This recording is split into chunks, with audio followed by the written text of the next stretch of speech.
So ಅವರೇ cinema ಒಂದು ಅದ್ಭುತವಾದ ಸಿನಿಮಾ ಬಂದಾಗ ಅವರೇ ಅದನ್ನು ರಿಸೀವ್ ಮಾಡ್ಕೊಂಡು ಅದಕ್ಕೆ ಸಾಕಷ್ಟು ರಿವ್ಯೂಸ್ಗಳನ್ನ ಬರೆದು ಇನ್ನೂ ಬೂಸ್ಟ್ ಮಾಡ್ತಾ ಇದ್ದಾರೆ ಟ್ವಿಟರಲ್ಲಿ ಅಲ್ಲ. So thank you to them as well. And ನಿನ್ನೆ ತಮಿಳ್ ಒಂದಿಷ್ಟು ಫ್ಯಾನ್ ಪೇಜಸ್ಗಳು, ನಮ್ಮ ಫ್ಯಾನ್ ಪೇಜಸ್ ಅಲ್ಲ, ತಮಿಳ್ ಸ್ಟಾರ್ಸ್ಗಳ ಫ್ಯಾನ್ ಪೇಜಸ್ಗಳು, ಅವರೆಲ್ಲರೂ ಸಿನಿಮಾಗಳನ್ನ ನೋಡಿ ಇಷ್ಟ ಆಗಿ ಅವರು ಟ್ವಿಟರ್ ಸ್ಪೇಸಲ್ಲಿ ನಮಗೊಂದು ಸ್ಪೇಸ್ನ ಕ್ರಿಯೇಟ್ ಮಾಡಿ ಸಿನಿಮಾ ಬಗ್ಗೆ ಮಾತಾಡುವಂಥ ಅವಕಾಶ ಮಾಡಿಕೊಟ್ರು. ಸೊ ಒಳ್ಳೆ ಸಿನಿಮಾ ಬಂದಾಗ ಪ್ರೇಕ್ಷಕರು ಅದನ್ನು ಹಿಡ್ಕೋತಾರೆ ಅಥವಾ ಅದನ್ನ ಒಂದು ಹಂತಕ್ಕೆ ತಲುಪಿಸ್ತಾರೆ ಅನ್ನೋದಕ್ಕೆ ಬ್ಲಿಂಕ್ ಸಾಕ್ಷಿ. ಬಟ್ ಎಲ್ಲೋ ಒಂದು ಕಡೆ ಮನಸ್ಸಲ್ಲಿ ಒಂದು ನೋವು ಇದ್ದೇ ಇದೆ ನನಗೆ ವೈಯಕ್ತಿಕವಾಗಿ. ಏನಂತಂದ್ರೆ ಬ್ಲಿಂಕ್ ಸಿನಿಮಾ ನಿರ್ಮಾಪಕರು ಹೇಳಿದ್ರು ಇನ್ನೂ ನಾವು ಡಿಸ್ಕಷನ್ಸ್ ಇದ್ದೀವಿ, ಕಂಪ್ಲೀಟ್ ಆಗಿ ಬಂದಿಲ್ಲ ಅಂತ.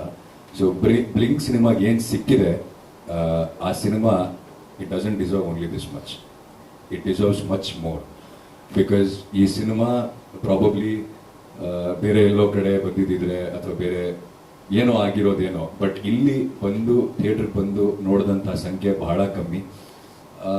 ಹೌದು, ಪ್ರಮೋಷನ್ಸ್ ಕಮ್ಮಿ ಇತ್ತು ಅಂತೆಲ್ಲ ಹೇಳಿದ್ರು, ಬಟ್ 25 ದಿನಗಳಾದ ಮೇಲೆ ಎಲ್ಲರ ಕಿವಿಗೂ ಬಿತ್ತಿತ್ತು ಸಿನಿಮಾ.